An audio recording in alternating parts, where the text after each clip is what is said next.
How's everybody doing, man? We are live in the building. I told y'all we was going to be back for another episode of Cowboys Uncut tonight, man. I gave y'all a little preview show earlier today in the Whipper. I was hot. I was bored. I didn't have nothing else to do. I was like, man, I'm about to talk about some Cowboy content, man. And I did that, man. So I appreciate y'all for supporting, man. But, yo, we are back for the regular Tuesday night show, man. And let's get this thing started and let's get this thing popping, man. Hey, you guys already know it's your boy West Coast. If I'm live on Tuesday night, then you already know I got my cousin with me. This is not that cousin that owes me $20 either. It's that cousin that, you know the one when it's time to move, you call him up, he going to be there with 2 trucks. That cousin. That's him right there. You feel me? Old reliable. What's up with your GA, a.k.a. Henny Cowboy? What's up with you, man? Man, I can't even call it, man. Shoot, if you... Go ahead. Nah, man, that's hell. Had a road trip today. Just got back in from Tyler. Man, I'm posted. Shoot, I heard that, man. He out there in Texarkana, Texas, not too far from Dallas, not too far, only about 2 hot ones, 2 hours of hot way away. You know what I'm saying? But yo, man, let's go ahead and jump into this, man. You guys, I appreciate everybody for tapping in right now. Appreciate everybody for logging on right now. Let's go ahead and get that sharing started. You guys already know whenever West Coast goes live, there's 2 things you guys can do. First thing you guys must do is you must hit that share button. So I need every single person right now to go in and hit that share button. I need everybody right now to hit that share button. I'm actually sharing it myself, so I appreciate y'all for hitting it yourself as well. So let's everybody hit that share button. Also, you guys, don't forget, training camp is coming up. Matter of fact, training camp is in literally 1 week from tomorrow.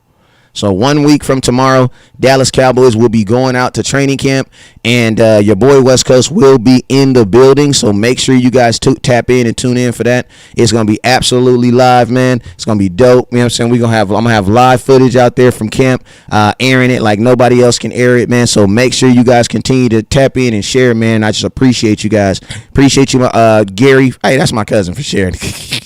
Well, I done shared the thing about 50 times. I know. I see you on your job, man. I see you, man. I see you. You know what I'm saying? I'm sharing too, man. I'm trying to beat you in shares, man. Trying to beat you right now. But yo, man, let a friend know that we are live right now. Let a friend know. For whatever reason, Facebook is not sending out the alerts.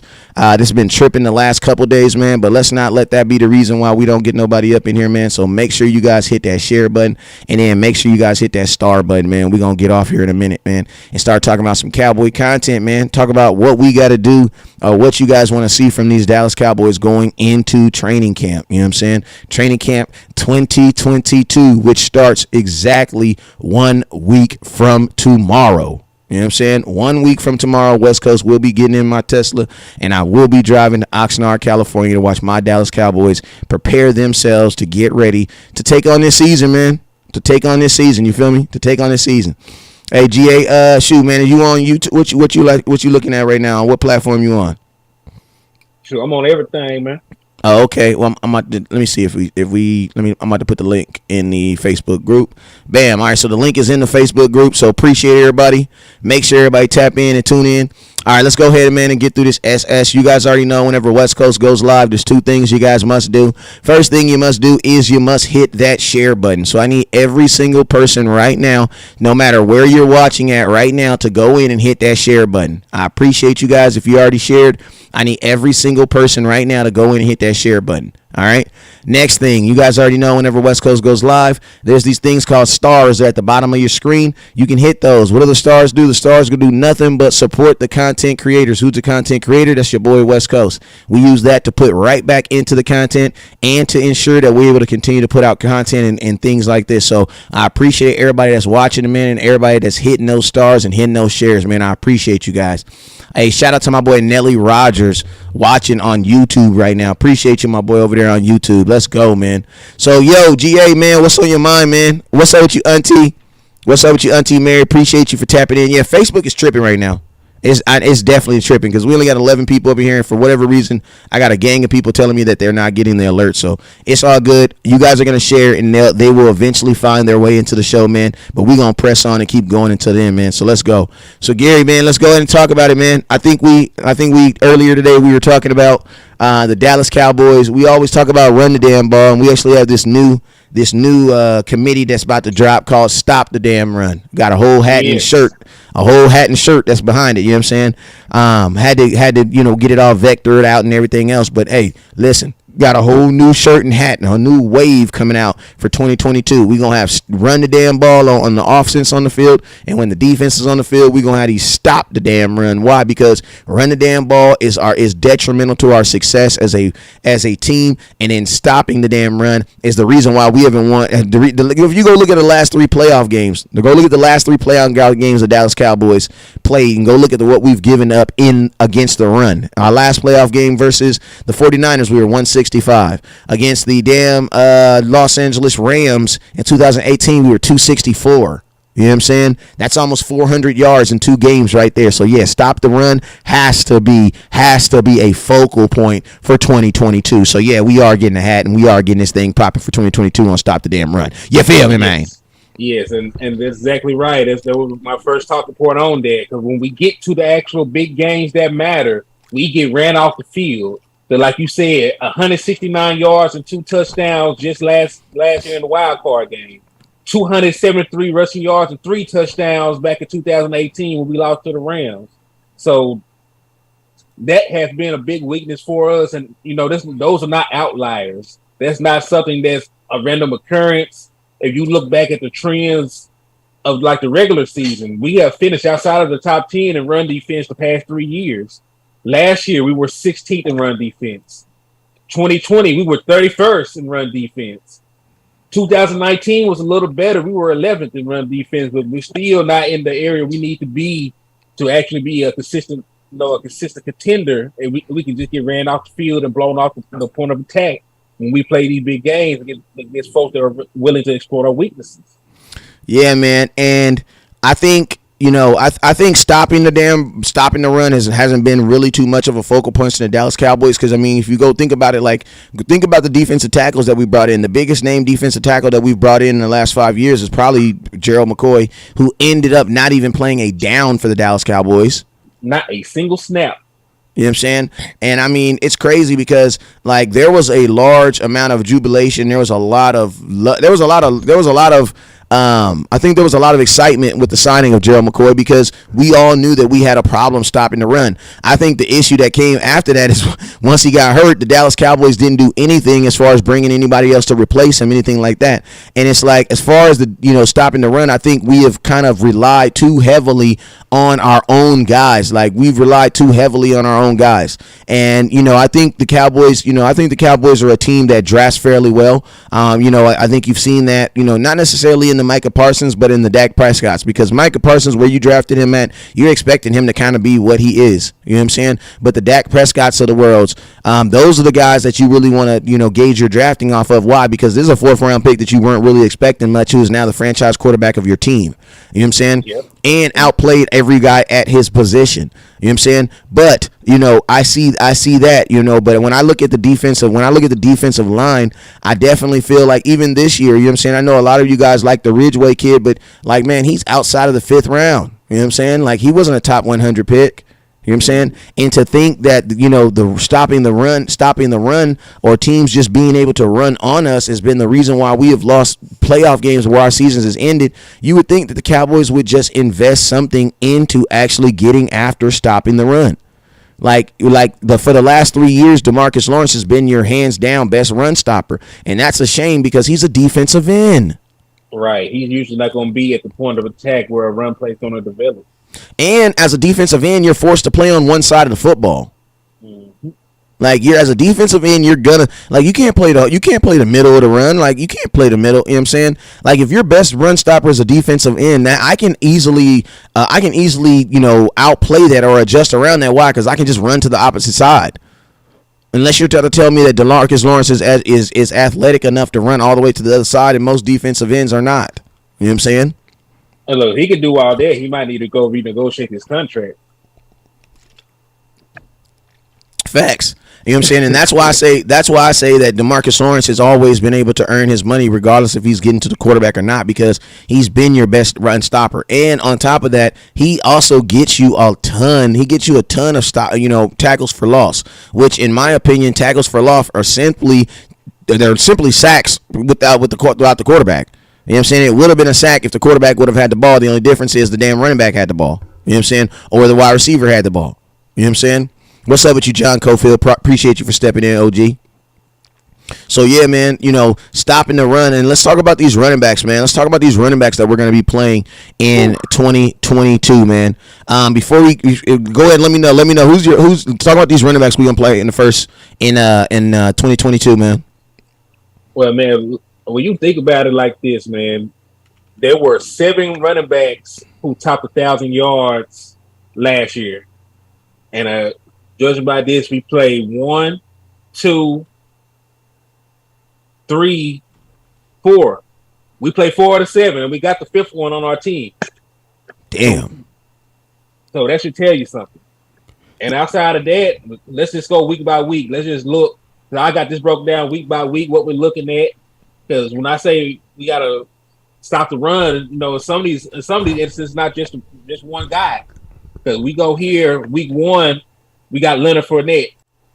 And I know what a lot of people are going to say. He wasn't 1,000-yard rusher last year, but this man split carries and still had 812 rushing yards and 5 rushing touchdowns and still averaged 4.5 yards a carry. So I don't want y'all to sleep on him, especially now he's not going to be splitting carries. Ronald Jones is a Kansas City Chief now. Facts. So he's going to get a lot more carries. I know people might have already heard reports about him being a little overweight coming into training camp. That does not matter. Every player's overweight coming in training. Not every. I'm not gonna say that, but Tony Romo was overweight a gang of times, but he was never overweight week 1. Right. Still had Pro Bowl caliber. Yeah, he was never overweight week 1. Came in with a dead bod. And also, I'm gonna tell you guys something. Like when these players come into when they say they're coming in the training camp, not in overweight, they're not saying that they look like your pops. That's not what they're saying. They're saying that they have him slated to be 220 pounds and he comes in at 225. You know what I mean? Like he still looks like a professional athlete. He's probably still in shape, very much. You know what I mean? But these guys have contract not negotiation, but requirements and things like that. You know what I'm saying? So this isn't a, you know what I mean? Like I don't want people to think that these guys when they come in here into shape. And then you also got to think like this: even if you come into shape and come into practice, come into training camp out of shape today, bro, you are about to be in a professional training environment for the next 2 months. And you're going to have professionals who are designed to get you in shape for an NFL season. So you will be in shape. You know what I'm saying? It just looks bad on a vet. It looks bad on anybody because it allows teams, it allows players, fans to challenge your dedication to the game. You know what I'm saying? But, man, Tony Romo was fat every offseason. Candace was feeding the hell out of Tony Romo. Tony Romo was eating. You feel me? Good. Yeah, Tony Romo was eating in the offseason. You know what I'm saying? Miss Candace had Tony sitting good. You know what I'm saying? But by pads and shoulder pads, Tony Romo was down there doing what he was supposed to be doing. All right, talk to me next week. All right. Well, I'm gonna also add this one other thing about Fournette. Tom Brady is the quarterback there, and Tom Brady going to be in his 23rd season. I highly doubt, especially now that they got a new head coach, they're going to throw the ball 50 times week 1. They're going to work Tom Brady into this new system they're going to be in. They're going to preserve him for the playoffs, and they're going to hand this ball off. So I don't want y'all to think that this is going to be a game where we have to pin our ears back out to the quarterback. 9 times out of 10, because of the circumstances, we are going to see a heavy dose of Leonard Fournette. But let's go on to week 2, and we're going to play a bad man, Joe Mixon. Talk to me about him. All right, so Joe Mixon last year, he was the 3rd leading rusher in all of football. He had 1,205 rushing yards and 13 rushing touchdowns. And that is just what he had on the ground. The guy is also a good route runner out of the backfield. He had 3 receiving touchdowns, 314 receiving yards, and he also had the 3rd most rushing attempts at 292. So it's not like this guy. And I know they got Joe Burrow. I know Joe Burrow is the dude to get a lot of love in Cincinnati. But they were giving this man an average of 18 touches a game. He's not a guy that's going to not be part of the offense. They're going to be a very heavy dose of Joe Mixon week 2, and we're going to have to slow that man down. We're going to have to load the box, maybe devote a safety. And there's going to be some stuff we're going to have to do to come on top of that matchup. So Joe Mixon is not a bum. And I'm gonna tell you something else about Joe. Joe Mixon is going to challenge your linebackers, man. Facts. Like this is gonna be like this is gonna be a game where you're gonna need an athletic linebacker. Yeah, this might be a game where we're gonna see if Michael Parsons can actually play linebacker. And you know what's crazy? That's exactly what I was thinking, man. Like I was actually thinking that exact point. Like that's exactly what I was thinking, man. Like this might actually be the game where where Michael Parsons actually might have to play linebacker.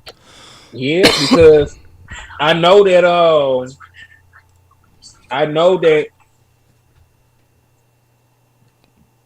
Let's see, what's the boy name? Joe Burrow. I lost my mind. I know that Joe Burrow, had all those godly passing numbers last year, but that was really off of play action and really off of yak. Because they gonna set up that run. But Michael Parsons is gonna be the guy that matches up best with the dude because of his athleticism. He ain't a power back. So there's gonna be a lot of times where they're gonna show passing formation and still hand the ball off the Knicks. Facts, like Le'Veon Bell. Right. Yeah, he gonna dance to get upfield. But I like Joe Mixon, man. He a real good back. Yeah, I like him too. I like him coming out of college too. I think he's he does a really good job. Like Cincinnati Bengals are they're often I commend teams like the Cincinnati Bengals who understand players, man, because they didn't they don't need a power back. Power is not their skill set. You know what I'm saying? And think about this: they got La'el Collins as their left tackle, right tackle. Mm-hmm. Right. We know he ain't power. So we think like this. La'el Collins, man, I am so excited to see La'el Collins versus DeMarcus Lawrence, bro. Mm-hmm. Because that's going to be interesting. Let's see if La'el Collins can set the edge against DeMarcus Lawrence and allow Joe Mixon to get on the inside. But you're right, man. You're absolutely right, man. This is a guy. He reminds me of Tony Pollard. Like if I'm Tony Pollard, the Cincinnati Bengals is the type of system you want to go to.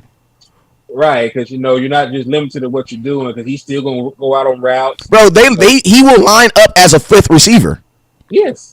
And so that's why and it's like this is my thing, and that's why I don't want to make this all about Tony Pollard, but when I see teams correctly using players, it make me want to talk about Tony Pollard because I'm like, bro, if you see Joe Mixon line up and as a running back, and you see him flare out as a wide receiver, bro, you better not put no damn linebacker on him. For all y'all folks that saying, oh, but linebacker he can't cover, he not a linebacker, man. What linebacker in the NFL would you put on Joe Mixon? Not one. Not a single one. I don't care if it's the boy from the 49ers who's supposed to be a good Fred Warner. He is. He a good dude. Yeah, but this the thing. Linebackers aren't really covering man to man. Most of the time they're going to be in the zone, and if they are in a man concept, they're covering guys coming out of the backfield. If this man goes out in a route as a receiver, there's no way a linebacker gonna stay with him. No linebacker. If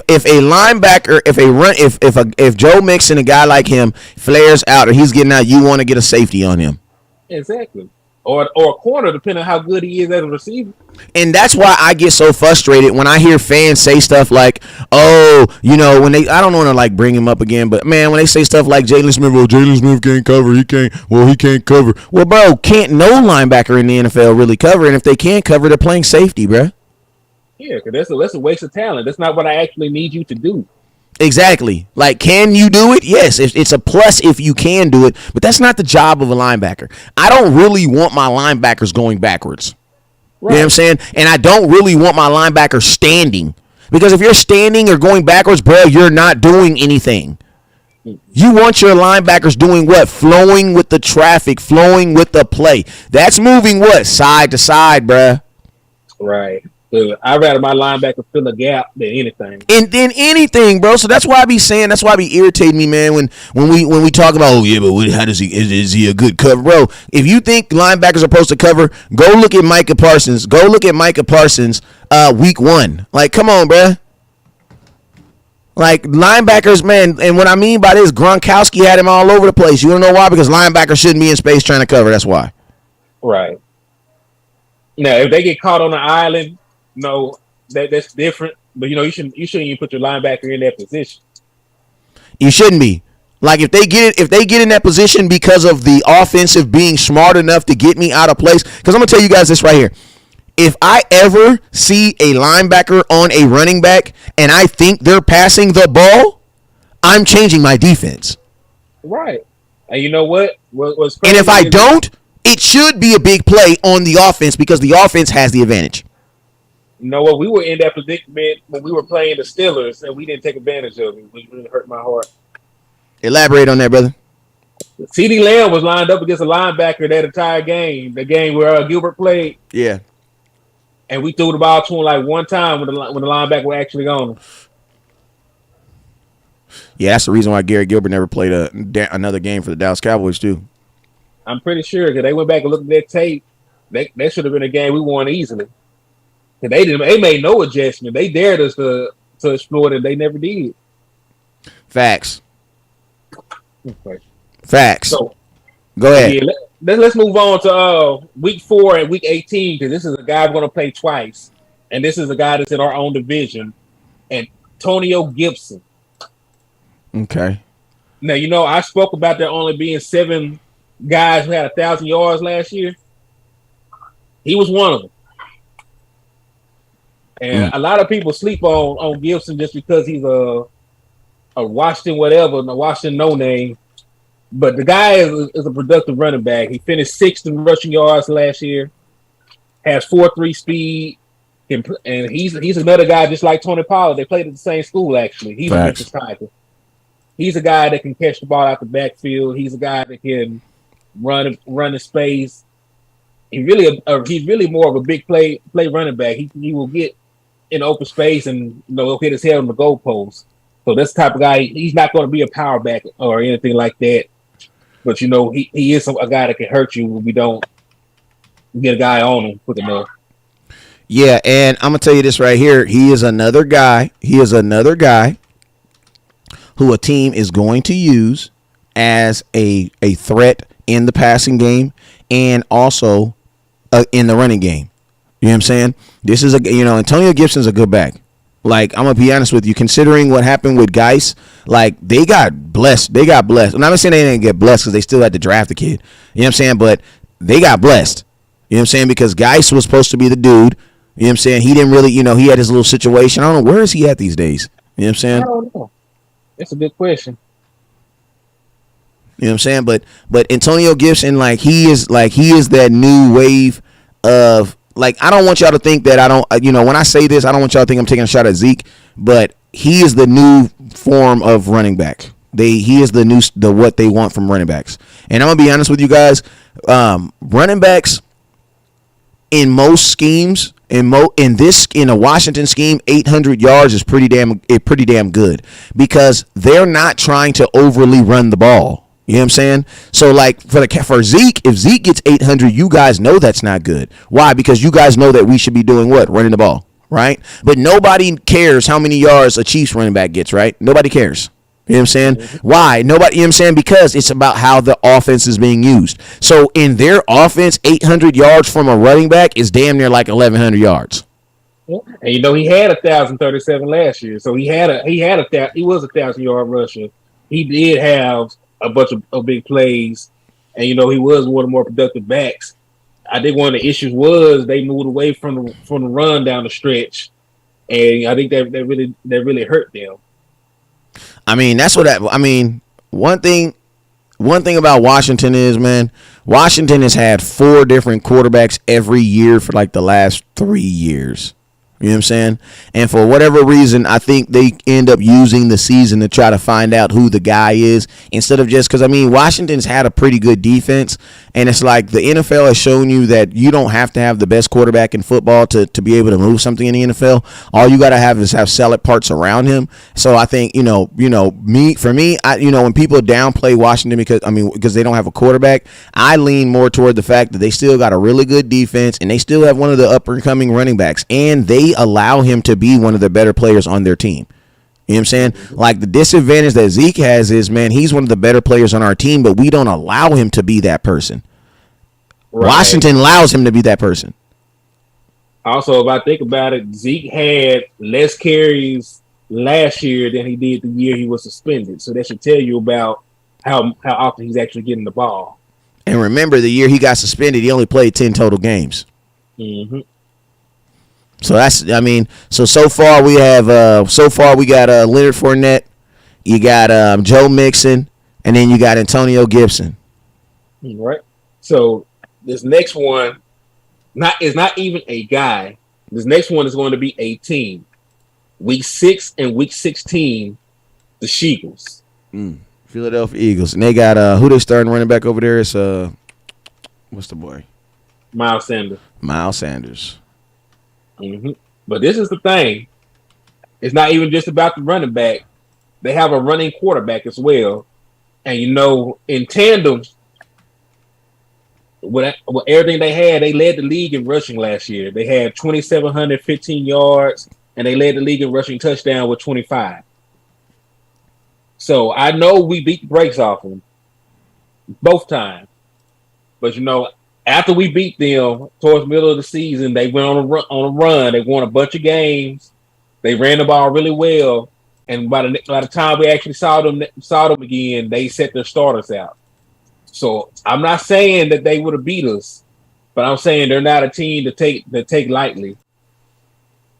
Yeah, and I'm going to tell you one thing about this team, too, is they run a lot of – it was funny because I was going to talk about this, and then as soon as I Googled it, I found the first picture was them doing it. They run a lot of option, man, and with them running a lot of option, that is what more focus on your linebackers. Your linebackers have to do their job. They got to set the tone. Not only do they got to set the tone, is they got to also set the edge, because if you don't set the edge, you know what the quarterback's going to do? He's going to freaking keep running with the damn football. You know what I'm saying? And I love what you said right there about the leading rusher. I remember when we played not San Francisco, when we played the Seahawks in 2018 in the first round in the playoffs, and they were the number one team in football in rushing the ball, and it was because of their joint efforts. You know what I'm saying? Them as a team. To be honest with you, their Philadelphia Eagles is really the team that should be wearing a run the damn ball hat. You know what I'm saying? Because they really took that moniker and they ran with it, man. They took it and they ran with it. What's up with you, Anthony Tardy? They took it and they ran with it. You know what I'm saying? They really, and I'm going to be honest with you, one thing about these other teams that scare me about the Dallas Cowboys is the Dallas Cowboys don't mimic success, man. We'll have successful and we'll be successful doing something, and then the next year we won't do it. These other teams, bro, they'll be successful at something and they'll be like, oh, snaps, we just found something new. Let's do it all the time until you stop it. Right. And you don't have to overcomplicate offensive football, because old school anything, even in basketball, you find a play that works and you run it until they actually show you they can stop it. Facts. Because why stop? Why try to fix what's not broken? And even then, we do a lot of tweaking. We just gonna tweak it just a little bit because they may have just figured it out on that play. You know what I'm saying? But yeah, man, this running attack, the Philadelphia Eagles, I think I'm going to tell you this right here. I think the Philadelphia Eagles are going to be a good team this year. What does that mean in essence to the Dallas Cowboys? I don't know. But I believe the Philadelphia Eagles are going to be a good team this year. Why? Because they're a good team last year. And right now, I don't see, typically, you guys, players get better each year. They don't typically get worse unless there was an injury or something catastrophic. But for the most part, players get a little bit better each year. And they added, and I made a video about Philadelphia Eagles, and nobody wanted to talk to me about it. It's all good, though, because, you ain't supposed to say nothing positive about the Eagles. But, man, they drafted well. They drafted 3 dudes that I wanted on the Dallas Cowboys. Facts. I sure wanted to. Come on, bro. And these dudes aren't even going to start for them. The linebacker from Georgia, the damn Yeah, the linebacker and defensive tackle. You were right, because they got the linebacker and the defensive tackle. They got from Georgia. Both them boys. And think about this. Both them boys is neither one of them dudes is going to start. Neither one of them is going to start. Them dudes are going to be primary backups. And, man, these are dudes that I wanted on my team to start and make an effort. Make a, you know what I'm saying, be starters. Because the linebacker from Georgia, if we drafted it, Nakobe Dean, he's starting right now. Y'all can say whatever you want to say, but if Nakobe Dean is on this team right now, he is penciled in as the starting linebacker right now. Thanks. And you know what? And you guys are happy and loving it. Yeah, he had actual experience as an actual true linebacker. Because I love Michael Parsons. He's that guy. But this man is an edge. He is a pass rusher. He's not an actual linebacker. Hey, and it's probably good that Micah Parsons came out as a linebacker, because if he would have came out as an edge rusher, he wouldn't be a Dallas Cowboy right now. No, he would have been gone. Like, he would have been, Micah Parsons would have been the 4th overall pick. Had he would have been labeled a edge rusher. The linebacker is the reason he was him being labeled as a linebacker saved us. I mean, that's why you were able to get him. Right. So let's go on to the next guys on our list, because this is also a tandem, and it's going to be week 10, and we're talking about Aaron Jones and AJ Dillon when we play the Green Bay Packers. So these are two guys that had pretty good seasons last year. Now, Aaron Jones and who? Aaron Jones and who? And AJ Dillon. What a lot of people don't know is AJ Dillon was their leading rusher last year. I didn't know that either. He had 803 yards and 5 rushing touchdowns. And then Aaron Jones had 799 yards and 4 rushing touchdowns. So, they combined for 1,600 yards between the two of them. 9 rushing touchdowns, and then Aaron Jones actually had 6 receiving touchdowns, so he had 10 total touchdowns. Wow. So you know what I think? And I'm gonna tell you this right here. Green Bay just lost a lot with the departure of Devontae Adams. And I'm gonna tell you this, they didn't seem like they batted an eye about him leaving either. Like, they didn't seem as if they were trying to like aggressively keep him. I think the Packers are about to turn themselves into a running team, bro. They're going to have to do something. Because when you look at their actual receiving cores, they have one of the worst receiving cores in all of football. Because they do not have a number one at all. Yeah. Like say, Alan Lazard is penciled in as their number one receiver right now. And then they have Saint Brown, was the one kid who brother played for the his brother also plays for the Detroit Lions. Yeah, he doesn't even play. Then what's the other boy? They got the tight end Tunyon. He's decent. But once your mind's up to a tight end before a receiver, that tells you something too. Yeah, I could see. I feel like the Packers are gonna. I could see the Packers bringing in like a Julio Jones. To be honest with you, that would probably be the best place for Julio to go, because Julio would definitely need to go somewhere with a guy who knows how to throw the football. Because one thing, Julio Jones, the reason, I'm gonna tell you like this: Matt Ryan's a pretty good thrower of the damn football, and he did not get 10 touchdowns ever with him. Think about this: Matt Ryan had some seasons where he threw 40 touchdowns, and Julio Jones didn't even catch 10 of them. You know what I'm saying? He had 1 10+ season in his whole entire career. So I knew it wasn't going to work in Tennessee. Before he even got there, I knew it wasn't going to work. They run the ball too much. You know what I'm saying? So, I could see a Julio Jones going to a Green Bay and it actually working out for him and him having a better season simply because Aaron Rodgers is a better quarterback. I could see that. But I'm gonna tell you guys this: the last times that we played Green Bay, man, it wasn't really Aaron Rodgers that beat us down, man. Like, if you really think about it, man, that last game, Aaron Jones freaking scored 3 touchdowns. It went crazy. I think we really held Aaron Rodgers in check. That man threw a pick and some more stuff. You know what I'm saying? And Aaron Rodgers, he ain't my favorite quarterback, but that guy don't turn the ball over. No, he don't. We got a rare turnover from Aaron Rodgers, and we still couldn't cash that game in because of a lot of things, but mainly because of what was done to us on the ground. Mm-hmm. My boy Dub says, "Hey Dub, see what you think about Schultz not being rated a top 10 at a tight end." Real quick question. Let's take a pause and answer this question real quick. What are your thoughts on Dalton Schultz not being rated as a top 10 tight end? Who rated him? There you go. Hey, I'm gonna tell you guys about ratings. You guys always got to remember ratings are based off of someone's opinions of a stat. You know what I'm saying? Because stats are always gonna put players where they're supposed to be. I believe this. I believe Dalton Schultz is a top tight end in the NFL. I don't see how someone can put him out the top 10 because I can't even think of 10 tight ends off the top of my head that are better than Dalton Schultz. So ESPN ranked him top 10, so I don't know. PFF had him as 3. Yeah, that's why I'm trying to see who ranked him. Now, if you're talking about the Madden rating, I don't care. Yeah, that don't mean nothing because Madden's based off of popularity. And then they do in-game updates anyway. So if he's having a good season, it's going to go up anyway. So that doesn't even matter to me. Yeah, so I mean, it was NFL Network. NFL Network. I would like to know who the tight ends they had in front of them.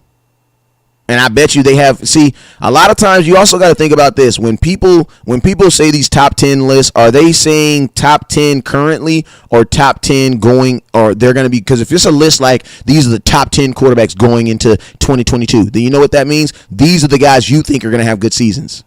Mm-hmm. That doesn't mean that's going to be true though. But when you say but if you're going to say something like who were the top 10 tight ends of 2021, then that's going to be a factual list because you can use stats and graphs to prove who was where they ranked at. But when you get stuff like who are the top 10 running backs going into 2021, that's going to be someone's opinion of how they're they're basically telling you what they think their season's going to end up with. So if you think that Zeke is not a good running back, or if you think he's washed, he's not going to be a top 10 because you're not going to think he's going to have a good season. And I'm going to tell you guys, that's how it happens. Keep it real. Facts all day. You know what I'm saying? So that's why I say, stay away from the rankings are always opinionated. If you guys notice, I don't really focus too much on rankings. You know what I'm saying? Appreciate you asking Powell with the buck. I don't really focus too much on rankings. The Dallas Cowboys, listen to me. Kellen Moore threw the ball 43 times versus the number 2 pass defense. He don't give a damn about rankings. Kellen Moore ran the ball 7 times versus the number 5 rushing defense. Bruh, they don't give a damn about this. They don't give a damn. That's why I stopped focusing on that stuff. Like, oh, they're the number 3rd passing defense. We should pass the ball this game. Because the Cowboys don't care about that. Like, bro, there's been too many times where we have played a team where it was lopsided. Like, bro, they're the 7th best pass team in football, but they're 27th against the run. What do you think we did? We threw the ball 43 times. Mm-hmm. You know what I mean? Yeah, the Cowboys gonna do things the way they want to do things. Like I don't think any of those advanced metrics even matter to them. Once they get in their mind how they're gonna go about executing plays, during the week, I think it's over with. Facts, and I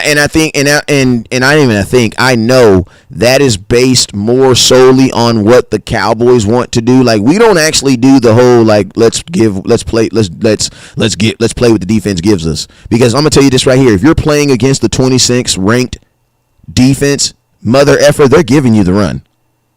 You know what I mean? If you're playing against the 26th worst run defense, they're giving you the run. Take it. You know what I mean? Like, take it. Like, they've already proven on paper that they can't stop the run. So you should be taking that. Like, if a team is showing me that they can't stop the run at the beginning of the game, I should test those advanced analytics. The advanced analytics says that you guys give up 4-point-something yards per carry. Well, guess what? We're going to run it and see if that's true. That's what you use analytics for. Like, we as a Cowboy fans and stadium, we just kind of use it to rank players and say who we think is better and who's worse. Or to see who's going to pick on our fantasy team.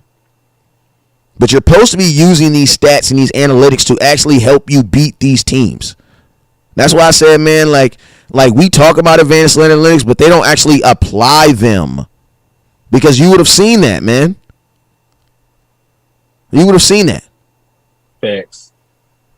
So, I mean, that's kind of my thoughts on, like, rankings in general. Like, you got to kind of know who's doing the ranking. You know what I'm saying? Understand who's doing the ranking. ESPN does a lot of going into the 22 season. These are the best players. But guess what? Think about this. If you're a rookie, or if you're a guy who's gonna has a standout season, you'll never be on one of those lists because they don't know about you until you do it. You know what I mean? You get what I mean, GA? Pretty much, yeah. Like, you know what I'm saying? Like, if you're not a popular guy in the NFL, if you're not a guy that everybody knows in the NFL, you'll never be on that list because no one's gonna be like, like, who's a guy that had a good season out of nowhere last year? Trying to think. A good example. No matter what position. What position? No. Any team too. Don't matter. Shoot.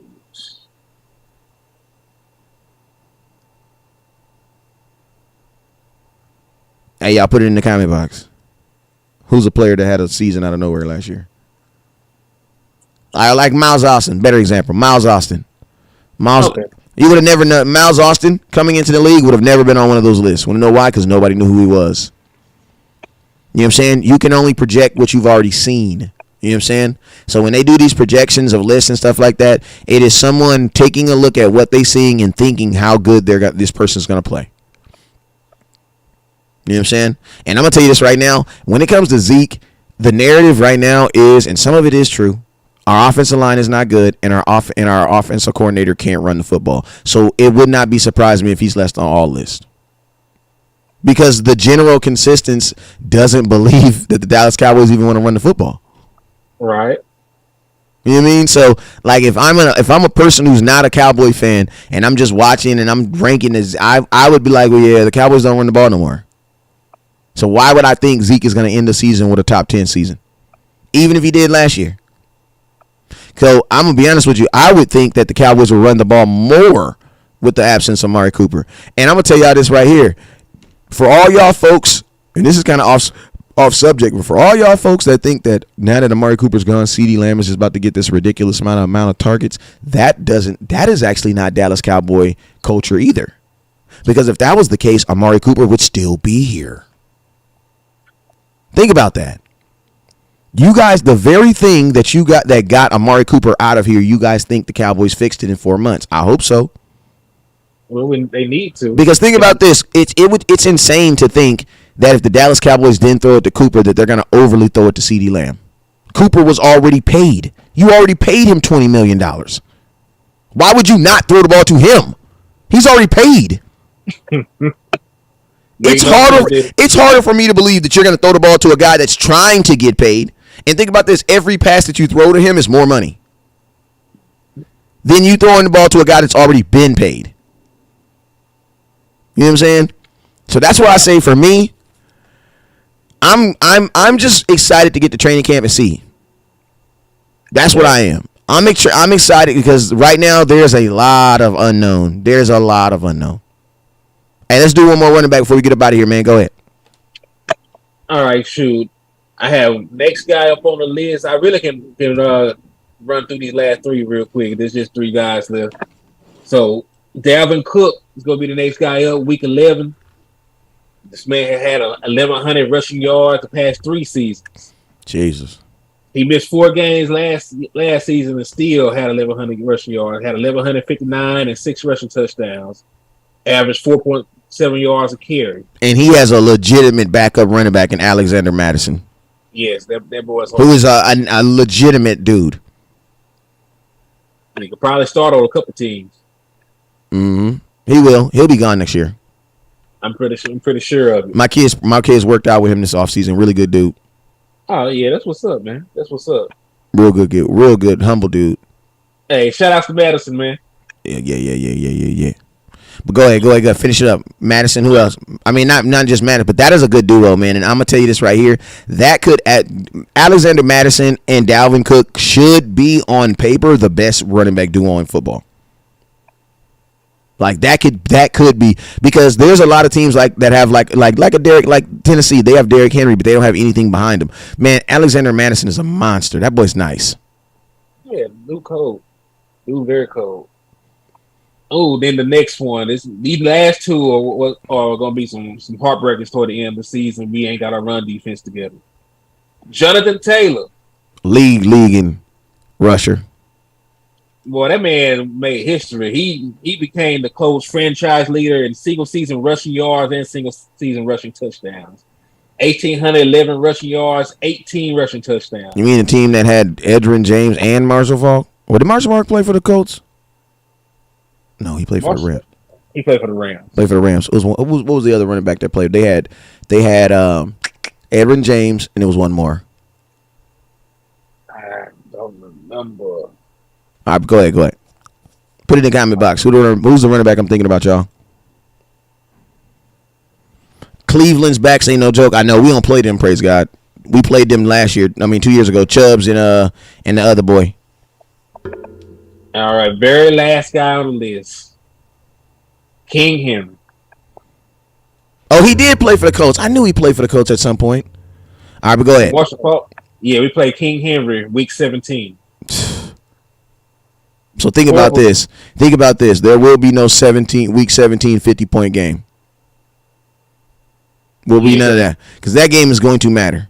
Because because see the Colts, they're a team that they're not the Colts, but the Titans. They're a team that's been in the either AFC Championship game or the semifinal game. So they're going to be a team that's probably going to be in playoff mode. Yep, because and they're probably going to have a really good record when we play them. Facts. Because think about it, week 17 now, there's still one more game left because this ain't going to be the end. Because week 18 we play the closing game against Washington. Yep, and then you got another one, a divisional game. Yeah, and then that's 2 back-to-back 1,000-yard rushes. Because Derrick Henry, he didn't get 1,000 yards, but he only played 8 games. He averaged 117 yards a game last year. Damn. Still had 937 yards and 10 touchdowns in 8 games, man. And I want to know in those 8 games, how many carries did he get per game? I don't know. I'm curious. I think he averaged 30. But I'm gonna double check. Let me look at that real quick before we get out of here. Shout out my boy Gary. What's up, Gary? He says the Cowboys. What do y'all think new about this year? We talking about it right now, baby. His Marshall Faulk used to play for the Colts and the Rams too. Okay, that's okay. Okay. Joseph Adai. Yeah, Joseph was nice. They had Eric Dickerson too. Like imagine breaking records that Eric Dickerson created. Freaking A. Woo.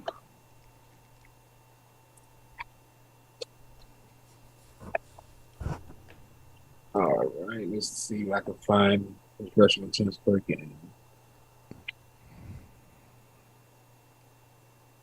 Okay, so damn. So think about this. He had 219 rushing attempts in 8 games. So let's do the simple math. Let's just divide that by 8. This man averaged 27 carries a game. Now, I'm going to ask you a question. If the Cowboys gave Zeke, do this math real quick. If the Cowboys gave Zeke the ball 27 times a game, times 17, how many carries would that be? 27 times 17? Yeah. Be 459. Times 4.2. It'd be 1,927 yards. On that note, we're going to bed. Hey, man, Dallas Cowboys need to run the damn ball, or you could just hand the ball off to Zeke more. Yep. Like, people ask me, what's wrong with Zeke? There's nothing wrong with him. He don't get the ball, bro. You cannot run. Like, bro, you can't freaking run the ball if you don't have the damn football in your hands. But look at this. Derrick Henry, 2019, 303 rushing attempts. 2020, 378 rushing attempts. Now, if you look at the numbers he had in 8 games, he was on track to get damn near 400 rushing attempts. So you can't say that Derrick Henry is this amazing back and then try and shit on Zeke. But Zeke is up here getting 200-something carries. This man getting 100 more carries than this man. Oh, my God. 100, bruh. So think about it. Zeke had 200 and let's take a look at Zeke's carry last year. I mean, how many carries did freaking Derrick Henry have in 8 games? 219 in 8 games. And Zeke had 200 and what in 17? 237. So there's only. Bro, there's nothing else you need to do, bro. There's nothing else you need to do. In 8 games, Derrick Henry damn near had just as many carries as Zeke had in 17. Okay, now let's go back and look at Zeke when he had 300 carries. 2016, he had 322 carries, 1,631 yards. 2018, 304 carries, 1,434 yards. 2019, 301 carries, 1,357 yards. So when Zeke does get 300 carries, he utilizes them, bro. He does not wasting them. And people are talking about his yards per game keep going down. Hell, his carries keep going down. Facts. Of course, your yards per game are going to go down if your carries are going down. Duh. Every time his rush attempts drop a year, so does his yards a game. So you can see it go down you can see it go down steadily, steadily, steadily. Well, they're not giving the man the ball. Because think about it. Let's do the simple math for how many carries he's getting in the game real quick. He had 237 carries in 17 games. That's only 13 carries. That's 13.9 carries. So 14 carries a game. What are you supposed to do with that? Think about this. And Derrick Henry gets how many? 27. So 13 and 17. That is how many? That's what? Derrick Henry is getting almost 11 more carries a game? Oh, 14. Oh, my God, bro. He is getting double the amount that Zeke is getting. You're getting double the amount of carries this man's getting. And then that's bro, can we please, I know you got a gang of stuff you got to do. Can we please put an article on that? Yeah, why comparing Zeke to Derrick Henry and Jonathan Taylor is absolutely unfair. Matter of fact, let's take a look at Jonathan Taylor. 14? Oh my, bro, Zeke barely gets 14. Bro, I know, I can look right now. I think last year there was only 2 games where Zeke even got the ball 14 times in a game. Because he didn't rush the ball 14 times versus the 49ers. Because look, Jonathan Taylor got 332 carries. That's 100 more. That's almost 100 more than Zeke. That is the 130. That's exactly 100 more than Zeke. Divided by 12. He also got 27 carries a game. So what are we saying here? If you want a top running back, you gotta come on, man. Come on, man. Just like when people were saying Dak Prescott was a game manager. Well, he wasn't throwing the ball. And oh my God, you preaching right now, bro. You is preaching right now. Go ahead. He wasn't throwing the ball 100 times a game. So when we were winning games, running the ball, y'all was shitting on Dak, saying he couldn't throw for 400 yards, do this, do that. But now, fast forward, he actually doing that. The wins aren't matching up. Now y'all upset when y'all were begging for this. This is exactly what y'all begged and prayed for. Facts. It is what it is, because we already done showed you there's a correlation between rushing attempts and wins, and there is a correlation between excessive pass attempts and losses. Facts. And that's the entire NFL. Facts. Because there's like, even though you should only care about your grass. Yeah, I think we did the numbers. There's 2 guys that had winning records when you throw the ball 40 times or more. I think it's Patrick Mahomes and Tom Brady. 2 guys that we know that Dak is not. And guess what? Since Dak is not Patrick Mahomes or Tom Brady, you cannot fault him for not being Patrick Mahomes or Tom Brady. Like, you can't fault him for being something that he's not. That we didn't say Aaron Rodgers or Drew Brees and the other guys, they have losing records when they throw the ball 40 times. Facts. So you can't sit here and shit on Dak for something that only 2 guys in league history can do. Because y'all be up here expecting people to throw y'all the victory. That's not really what happens. You might be able to get that in a game, like 1 or 2 games out of a year. That shit might happen. But really what's happening is guys are controlling the clock. They're scoring, getting up early. They're running the ball. They're going home with a W. Yep.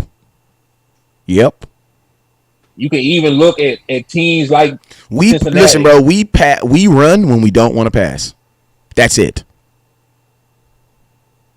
It really should be a focal point in the offense, because you can't praise Joe Burrow and then ignore that Joe Mixon was the 3rd leading rusher in the league and had 1,200 yards and had 13 and act like that did not help him. Thanks. Look, that man literally won a playoff game where he threw 0 touchdowns and had 2 turnovers, and y'all act like it's all the quarterback. Go back and look at that game he won against Tennessee. That man had 0 touchdowns, a fumble, and an interception, and they still won that game. I mean, y'all act like it's all the quarterback in these situations. It's a team sport, and y'all got to look at every factor that goes into these wins. I mean, look at Jimmy G in our game, bruh. Look at Jimmy G. Period. Jimmy G played horrible, bruh. And he literally he was trying to give the game back to us. That was an interception with 3 minutes left on the clock. Who does that? I don't know. Jimmy G. Look, they won a playoff game a couple years ago with Jimmy Garoppolo where he threw like 70 yards. That should tell you right there that wins is not a quarterback stat. And think about this: in that playoff game versus the Dallas Cowboys, they rushed for 164 yards, and that's with him throwing a late interception, man. Yeah, because Jimmy G did absolutely nothing in that game. Nothing. As bad as Dak Prescott was, he was still the best quarterback on the field. And he played horrible. So imagine how bad Jimmy G played. I'm going to tell you this right here. 2022, the Dallas, and I'm speaking this to the Dallas Cowboys organization. Zeke is going to play the top running backs in football. Let him showcase his talent. Don't let him play against these top running backs and give him the ball 12 times. Don't do him like that. Bro, how are you going to be playing Jonathan Taylor and he's getting the ball 27 times? Like, come on, man. You got to let him shoot, man. Yeah, that's crazy, dog. Let's see, 1, 2, 3, 4. Like, you get what I mean, man? Like, you know what I mean? Like, bro, you're about to play the top backs in the league. You got to showcase your back. And I'm going to tell you this right here, man. When these teams running the ball, you're not going to have a lot of time to make mistakes. Because that means you're playing teams where the clock is going to be moving. You have to score, Cowboys. Bro, we played 5 of the 10 top rushers in the league. So Jonathan Taylor was number 1. Joe Mixon was number 3. Cook was 5. Antonio Gibson was 6. Elliott's on our team. And then Derrick Henry was like 8. So he only played 8 games. And he only played 8 games. This man was going crazy. Hey, I had a question. How many yards did the other running back get? Oh, Derrick Henry back up? Yeah. Let me take a look.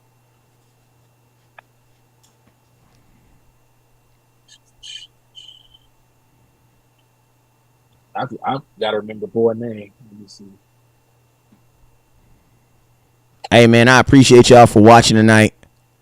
He says football is a team sport. You win or lose as a team. Yes, that's why it's the truest sport. I'm going to be honest with you. If you're a real football player, it's almost hard to watch the NBA. Yeah, you can watch it you can watch it in the you can watch it in the playoffs. But, bruh, it's hard to watch the NBA nowadays. Why? Because you see how competitive the NFL is.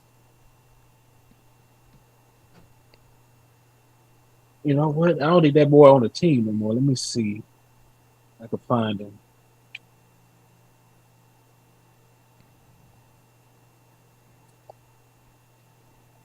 I know how to find him.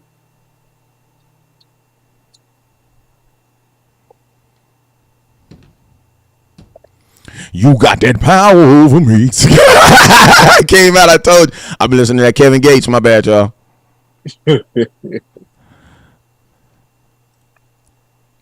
That's true. Hard to watch the NBA. Oh, Foreman. Oh, that's the boy named there. What the hell, Foreman, hell? Let's see. You know what? I'm gonna try to help you out too.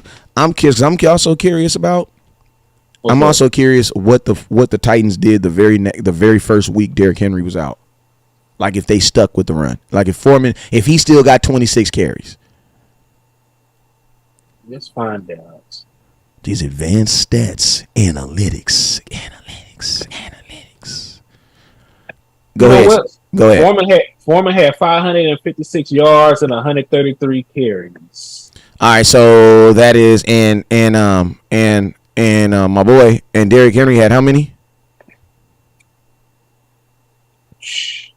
300 something. No, I'm saying it's yards. So they basically still had 1,000-yard rusher. Yeah, they still had like 1,400 something yards, 1,500 something yards rushing. And then they're still not counting in what Ryan Tannehill gave them. Yeah, they're a real run the ball team, bro. They're a run the ball team. He says his name is Foreman from Texans. That's true. Had to watch the NBA lately. It's hard. He said that's hard to watch. Hey, you know it is. It's very hard to watch the NBA because the level of competitiveness just sucks. Like it's hard going from the NBA, especially watching the NBA on the same day as the NFL. Like, bruh, the NFL will have you nail biting. You know what I'm saying? Like, you oh my God, we won. You know what I'm saying? But you got to think about it. Like NFL is one of the few leagues that actually have parity because how many teams go 0 and 6, 0 and 16, 0 and 17? Not many. Not many. But even if you say you had a bad season, these teams won about 5 or 6 games. They beat somebody. That's true. That's true. All right, man. So, man, we've been on here for an hour and 20, man. I appreciate you, Cuzzo, for tapping in with us tonight, man. Your boy West Coast will be live tomorrow morning at 11. At 11, I'll be live in the morning. Hey, you guys, tomorrow is the official countdown to training camp. I'll be live every single day until training camp, man. Every single day. So make sure you guys tap in, man. We are literally 7 days from the first day of training camp, and I will be there. So make sure you guys are not square. Be more like a star. You feel me? Shining bright. Hey, Henny, we know how we end this, man. Let them know your last article you wrote up, and then let them know something you're working on right now. Man, I'm finna drop that No Die Enemy analyzing the Cowboys running back Guntley in 2022. It's pretty much going to be what we just talked about right here. It'll be dropping about 30 minutes. So y'all tune in, check that out. You can catch more stuff at Henny the Moore on Facebook and Twitter, man. So just tap in. You know it, man. And if you've been watching right now, you already know to tap in with West Coast, man. Right here where you are, man. And I appreciate everybody for tapping in. You guys know the logo. If you know the slogan, man, put it in the comment box. Hey, man. Hey, on YouTube, I got 13 people, man, but I only got 8 likes. I need you guys, the rest of y'all janky Cowboy fans that snuck in the back door to get, hey, man, go back and tip the doorman, man. Hit that like button, hit that subscribe button, and I appreciate you. Facebook, hit that like button, hit that subscribe button, and I'll see y'all in the morning. You guys already know what it is. Never look down because it's